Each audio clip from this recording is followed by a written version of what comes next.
स्वागत करता हूं आपका अपने इस वीडियो में। आज मैं आप सबके लिए लेकर आया हूं एक नया टॉपिक थर्मोडायनेमिक्स, जो कि class 12th agriculture science based है। ठीक है, फिज़िक्स के लिए भी इम्पोर्टेंस हो सकता है, फिज़िक्स जो लोग पढ़ाई करते हैं उन लोग। ठीक है, यहाँ से कुछ क्वेश्चन हो सकता है थर्मोडायनेमिक्स से, आपके कई प्रकार के कॉम्पिटिटिव एग्जाम है उसमें पूछे जाए। आपके स्टेट बोर्ड में तो सवाल आता ही है, इसमें कोई दो राय नहीं है, कोई दो मत नहीं है। ठीक है, तो मैं आपको बताता हूँ आज थर्मोडायनेमिक्स में क्या क्या पढ़ने हैं। मैं सिंपली आपको लेके चलूँगा कि थर्मोडायनेमिक्स क्या होता है, थर्मोडायनेमिक्स होता क्या, उसमें गतिकी होता क्या है। ठीक है, क्यों कहा गया है थर्मोडायनेमिक्स, कुछ सिस्टम और सराउंडिंग्स के बारे में बात करेंगे जो थर्मोडायनेमिक्स बनाता है। ठीक है, हम लोग बात करेंगे थर्मोडायनेमिक वेरिएबल के बारे में, चर के बारे में, थर्मोडायनेमिक इक्विलिब्रियम के बारे में बात करेंगे, संतुलन के बारे में बात करेंगे, स्टेट के बारे में बात करेंगे। ठीक है, और इस वीडियो में मैं आपको बताऊंगा कि प्रोसेस कैसे होता है और बताऊंगा आपको फर्स्ट लॉ ऑफ थर्मोडायनेमिक्स। ठीक है, तो चलिए शुरू करते हैं वीडियो को। उष्मागतिकी होता क्या है। ठीक है, फिजिक्स का पोर्शन है उष्मागतिकी। तो उष्मा और गतिकी, किसकी उष्मा और किसकी गतिकी। ठीक है, तो मैं इसको डेफिनेशन से क्लियर कर देता हूँ। उष्मागतिकी फिजिक्स की वह ब्रांच है या वह शाखा है जो उष्मा ऊर्जा और यांत्रिक ऊर्जा के पारस्परिक संबंध पर विचार करती है। मतलब जहाँ पर हम उष्मा ऊर्जा और यांत्रिक ऊर्जा के पारस्परिक संबंध का अध्ययन करें वो थर्मोडायनेमिक्स हो जाता है। भौतिकी की वह शाखा, डेफिनेशन केवल इसी को लिख रहा हूँ, बाकी एक्सप्लेन करते जाऊँगा। भौतिकी की वह शाखा है जो उष्मा ऊर्जा व यांत्रिक ऊर्जा, उष्मा ऊर्जा व यांत्रिक ऊर्जा के पारस्परिक संबंधों पर विचार करती है। पारस्परिक संबंधों पर विचार करती है। विचार करती है का मतलब हम अध्ययन करते हैं।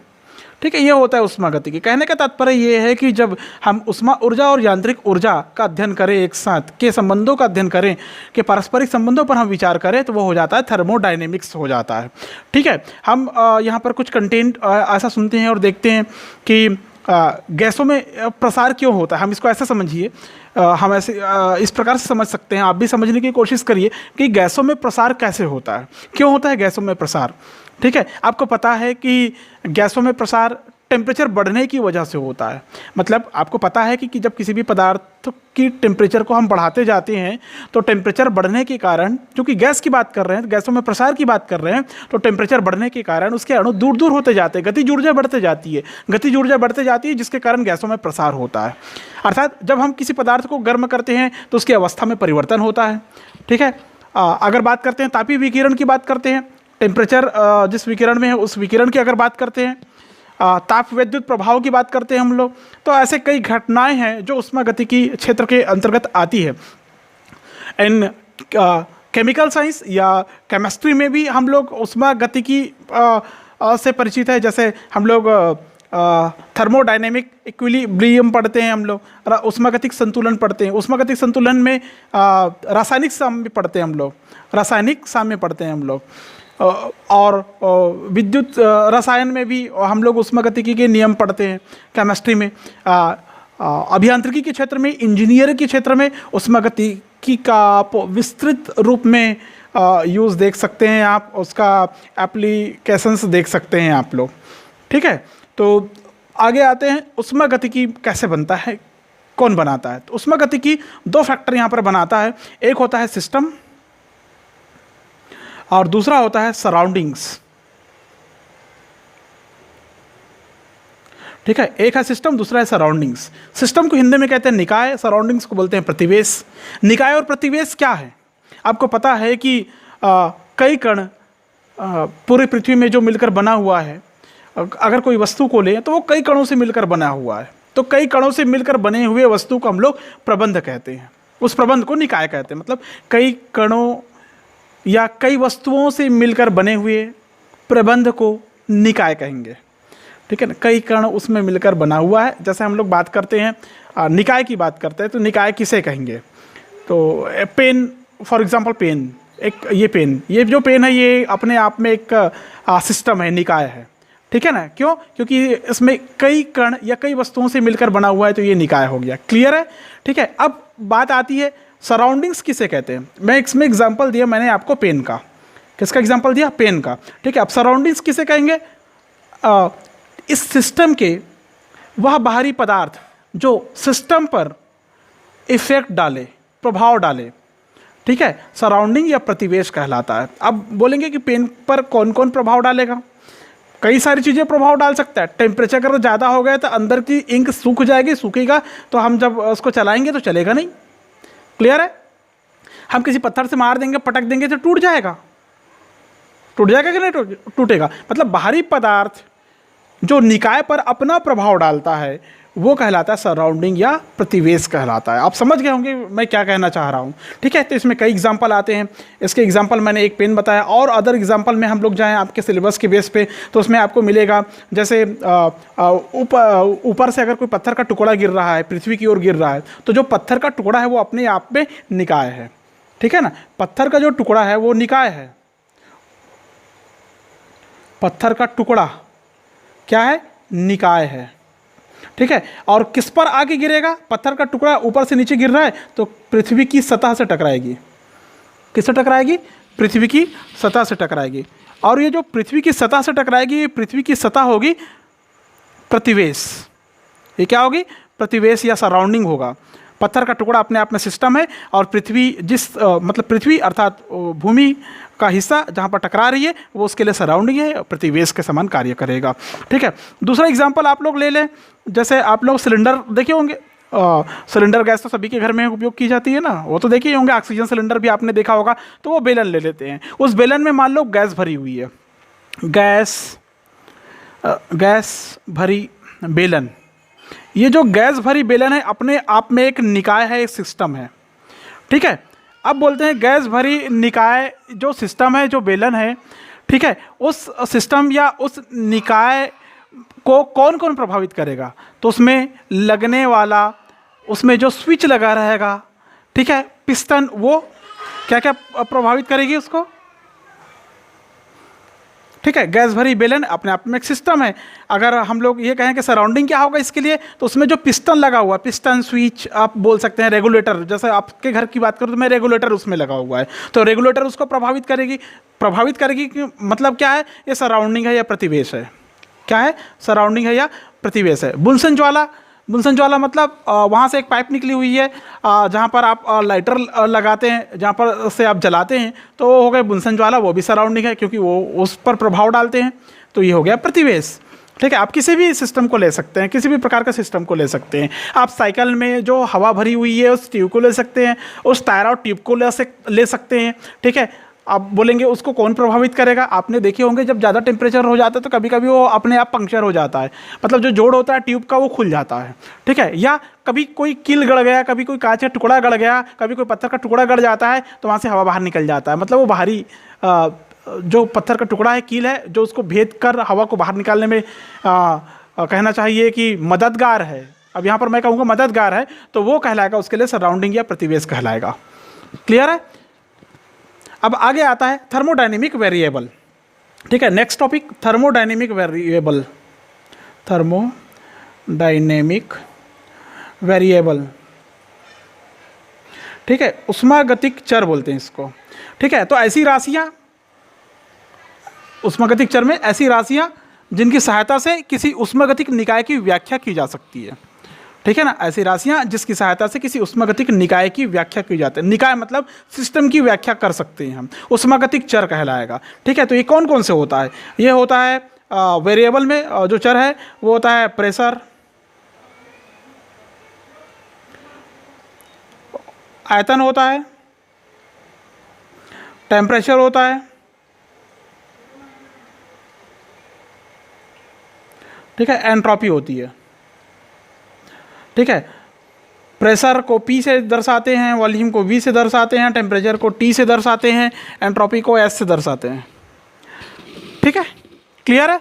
ये हो गया उष्मागतिक चर, अर्थात उष्मागतिकी की व्याख्या हम इन चर से करेंगे, इन राशियों से करेंगे। आगे आता है उष्मागतिक संतुलन, थर्मोडायनेमिक इक्विलिब्रियम। ये जो थर्मोडायनेमिक संतुलन की बात हम लोग जब भी करते हैं, ठीक, इधर लिख देते हैं अपन, थर्मोडायनेमिक इक्विलिब्रियम, ठीक है। ये उष्मागतिक संतुलन, उष्मागतिक संतुलन का मतलब होता है यदि हम किसी निकाय पर कार्य करने वाले बल को शून्य माने, अब शून्य माने नहीं बल्कि होता है, तो अपन ऐसा कहें कि किसी निकाय पर कार्य करने वाला नेट बल शून्य होता है, तो वह निकाय हमेशा यांत्रिक संतुलन में होता है। क्लियर है? मतलब निकाय पर जो बल कार्य कर रहा है, कार्य करने वाला है, उस नेट बल को हम शून्य मान रहे हैं, तो निकाय किस अवस्था में है? संतुलन की अवस्था में है। यदि निकाय के प्रत्येक भाग का ताप समान हो जाए और वातावरण की ताप के बराबर हो तो वह निकाय तापी संतुलन में कहलाएगा। देखिए समझिए इस चीज़ को कि कोई निकाय है, उस पर कार्य करने वाला नेट बल शून्य होगा। अगर नेट बल शून्य है तो वो यांत्रिक संतुलन में कहलाएगा। नेट बल माने टोटल जो फोर्स होगा वो कैसा होगा? टोटल बल जो होगा वो शून्य होगा। अगर शून्य होगा तो यांत्रिक संतुलन कहलाएगा। कैसा संतुलन कहलाएगा? यांत्रिक संतुलन कहलाएगा। यदि निकाय के प्रत्येक भाग का ताप वातावरण के ताप के बराबर हो, ताप बराबर हो, तो ये कहलाएगा तापी संतुलन, वो यांत्रिक संतुलन हो गया। ठीक है। अब हम कहते हैं कि किसी निकाय की जो केमिकल स्ट्रक्चर है समय के साथ अपरिवर्तित रहती है, उसमें कोई चेंजेस नहीं होता, कोई बदलाव नहीं होता, तो वो निकाय रासायनिक संतुलन की स्थिति में है, ऐसा कहेंगे। यदि उसके किसी भी प्रकार के केमिकली ऑर्गेनाइजेशन परिवर्तित नहीं होता तो वो कहलाएगा केमिकल या केमिकली इक्विलिब्रियम, अर्थात रासायनिक संतुलन की स्थिति में है, ऐसा कहेंगे। जब कोई निकाय यांत्रिक, तापीय और रासायनिक संतुलन में होता है, अर्थात जब कोई निकाय यांत्रिक, तापीय और रासायनिक संतुलन में होता है तो वह निकाय उष्मागतिक संतुलन में कहा जाता है। कोई निकाय है, कोई भी सिस्टम है, वो उसका यांत्रिक संतुलन में है, तापीय संतुलन में है और रासायनिक संतुलन में है, तो एक साथ क्या कहेंगे उसको कि थर्मोडायनेमिक इक्विलिब्रियम में है, अर्थात उष्मागतिक संतुलन में है। क्लियर है? उष्मागतिक संतुलन में कहा जाएगा। Next, thermodynamic state, thermodynamic state अवस्था। तो ये जो उष्मागतिक अवस्था है ये क्या होता है? किसी भी निकाय के लिए हम लोग उष्मागतिक चर ज्ञात करते हैं, मतलब हमको चर ज्ञात है यदि, तो हम कहते हैं कि उस निकाय के उष्मागतिक चरों का एक सेट उष्मागतिक अवस्था को प्रदर्शित करता है। उष्मागतिक अवस्था कहने का मतलब है कोई भी एक चर, जैसे प्रेशर, वॉल्यूम, टेम्परेचर या एंट्रोपी में से कोई भी एक अगर हम लोग लेते हैं, कोई भी एक लेते हैं, तो उस निकाय की इन चरों में से कोई एक चर का नाम अगर हम लोग लेते हैं तो वो उष्मागतिक अवस्था को दर्शाता है। किसको दर्शाता है? उष्मागतिक अवस्था को दर्शाता है। किसी भी प्रकार की अगर राशि है, वेरिएबल है, मैं यहाँ पर सिर्फ वेरिएबल लिखता हूँ, वेरिएबल से आप समझ जाइएगा कि यहाँ पर एक चर नामक राशि है। अब कोई भी हो सकता है, प्रेशर भी हो सकता है, वॉल्यूम भी हो सकता है, टेम्परेचर भी हो सकता है और एंट्रोपी भी हो सकता है, एटसेट्रा। ठीक है। फिर आता है इंटरनल एनर्जी। इंटरनल एनर्जी ये क्या होता है? इंटरनल एनर्जी, इंटरनल एनर्जी मतलब होता है आंतरिक ऊर्जा। क्या होता है? आंतरिक ऊर्जा। प्रत्येक पदार्थ अणुओं से मिलकर बना होता है। आपको पता होना चाहिए कि हर पदार्थ अणुओं से मिलकर बना होता है, अर्थात अणुओं की गतिज ऊर्जा, पदार्थ के ताप पर स्थितिज ऊर्जा। ठीक है ना? फिर से रिपीट कर रहा हूँ, आपको पता है कि प्रत्येक पदार्थ कई अणुओं से मिलकर बना हुआ रहता है, तो अणुओं की गतिज ऊर्जा, पदार्थ के ताप पर और स्थितिज ऊर्जा अणुओं के बीच की दूरी और उनकी मध्य लगने वाले आकर्षण बल पर निर्भर करता है। ठीक है, मैं इसको शॉर्ट में लिख रहा हूँ। अणुओं की गतिज ऊर्जा, अणुओं की गतिज ऊर्जा जिससे मिलकर कोई पदार्थ बना है, सीधी सी बात। ठीक है, अणुओं की गतिज ऊर्जा पदार्थ के ताप पर, ठीक है, और इसकी जो स्थितिज ऊर्जा है, स्थितिज ऊर्जा, गतिज और स्थितिज दो प्रकार की ऊर्जा होती है। स्थितिज ऊर्जा जो है ये अणुओं के बीच की दूरी, किसकी दूरी? अणुओं के बीच की दूरी और उनके मध्य लगने वाले बल, आकर्षण बल पर निर्भर करता है स्थितिज ऊर्जा। क्लियर है, समझ में आया? ठीक है, आगे बढ़ते हैं अपन। अब सभी अणुओं की जो गतिज ऊर्जा होगी, अर्थात सभी अणुओं की गतिज ऊर्जा को पदार्थ की आंतरिक गतिज ऊर्जा, समझ रहे हैं क्या बोल रहा हूँ? सभी अणुओं की, कोई भी पदार्थ है, जैसे एक पदार्थ है, ये कई अणुओं से मिलकर बनी है, तो इसके संपूर्ण अणुओं की गतिज ऊर्जा को, इसके संपूर्ण अणुओं की गतिज ऊर्जा को, कौन सी ऊर्जा को? गतिज ऊर्जा को आंतरिक गतिज ऊर्जा कहेंगे। आंतरिक गतिज ऊर्जा कहेंगे, ठीक है। और समस्त अणुओं की स्थितिज ऊर्जा को, इसकी स्थितिज ऊर्जा को आंतरिक स्थितिज ऊर्जा कहेंगे। आंतरिक स्थितिज ऊर्जा कहेंगे। क्लियर है? अब दोनों ऊर्जा को एक साथ मिलाकर,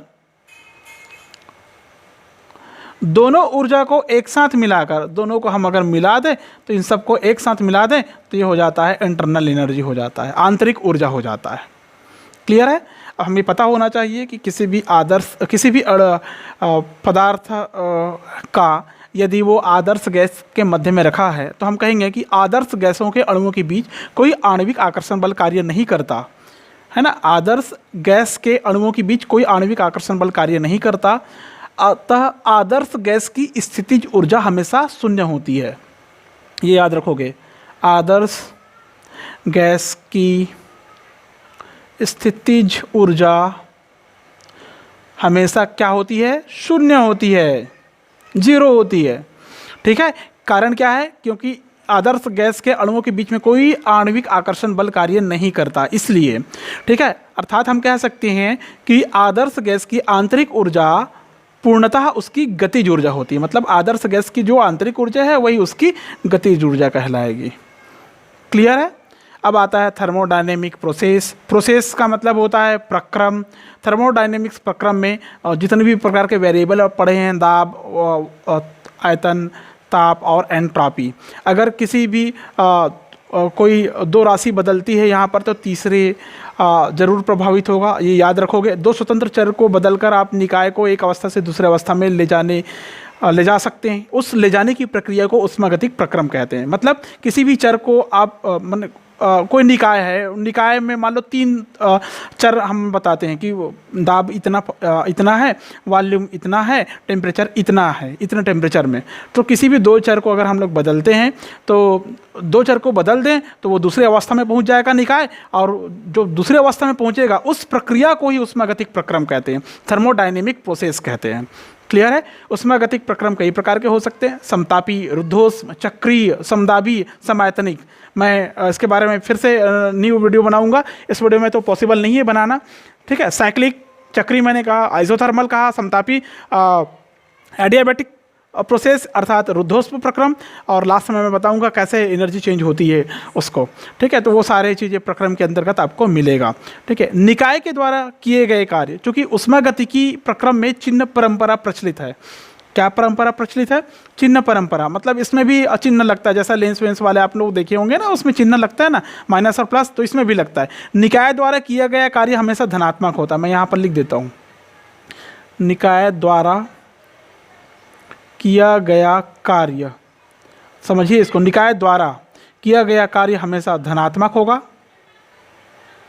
ठीक है, और जब निकाय पर आप कार्य करेंगे, निकाय पर किया गया कार्य निकाय द्वारा करेंगे तो धनात्मक, और निकाय पर करेंगे तो ये ऋणात्मक होगा।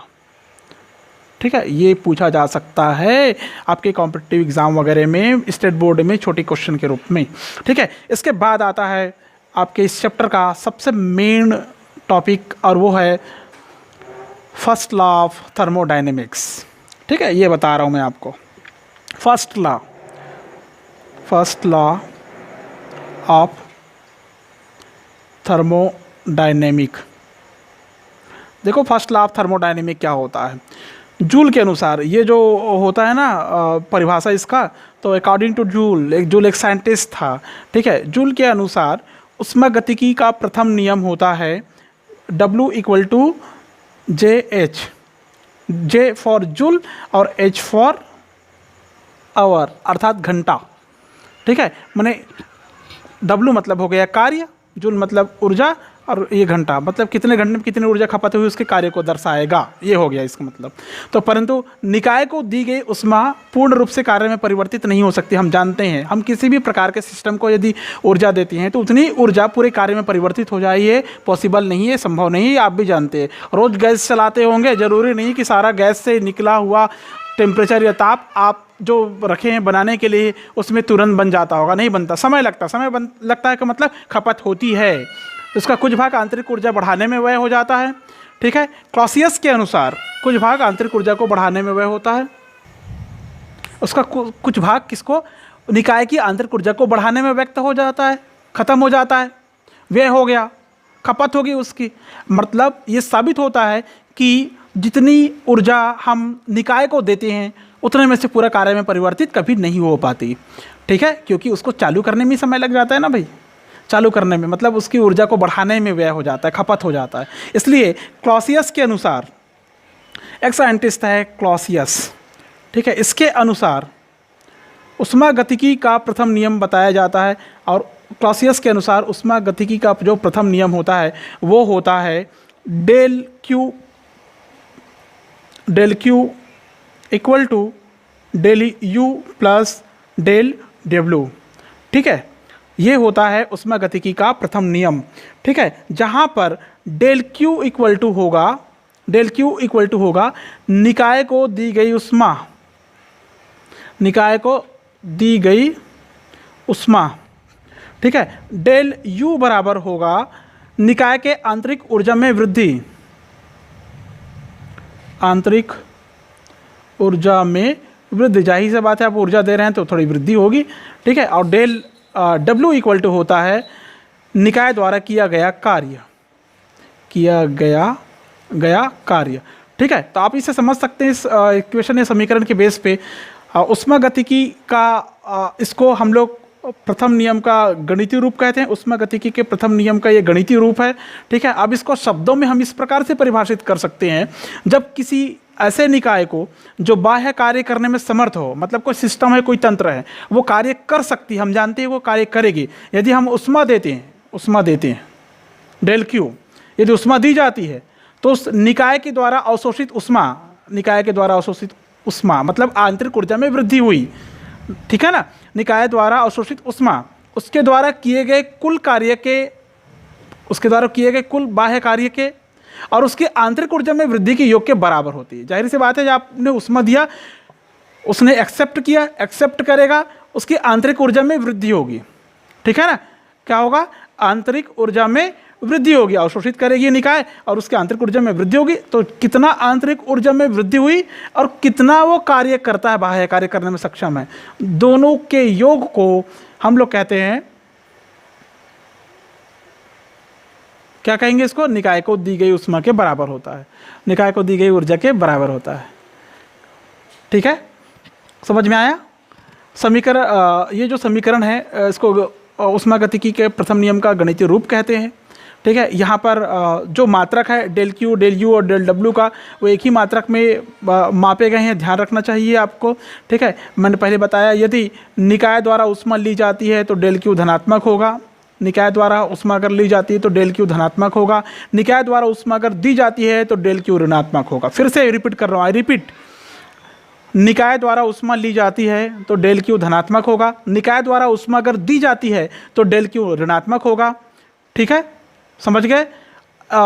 ठीक है, ऐसे ही अगर निकाय द्वारा कार्य किया जाता है तो डेल डब्ल्यू धनात्मक होगा, निकाय के द्वारा अगर कार्य किया जाता है तो डेल डब्ल्यू धनात्मक होगा, और किसी बाह्य स्रोत के द्वारा निकाय पर हम कार्य करते हैं तो डेल डब्ल्यू ऋणात्मक होगा। क्लियर है, मतलब जब वो खुद करे तो धनात्मक है, किसी के द्वारा करवाया जाए तो ऋणात्मक है। ऐसे समझिए इसको सरल शब्दों में। ठीक है, मुझे लगता है कि आपको ये थोड़ा बहुत समझ में आया होगा। वीडियो को बार बार देखिए, बारी बारी से देखिए, बहुत सरल सा टॉपिक है, बहुत अच्छे से समझ में आ जाएगा। ठीक है, इस वीडियो में आज के लिए बस इतना ही, धन्यवाद।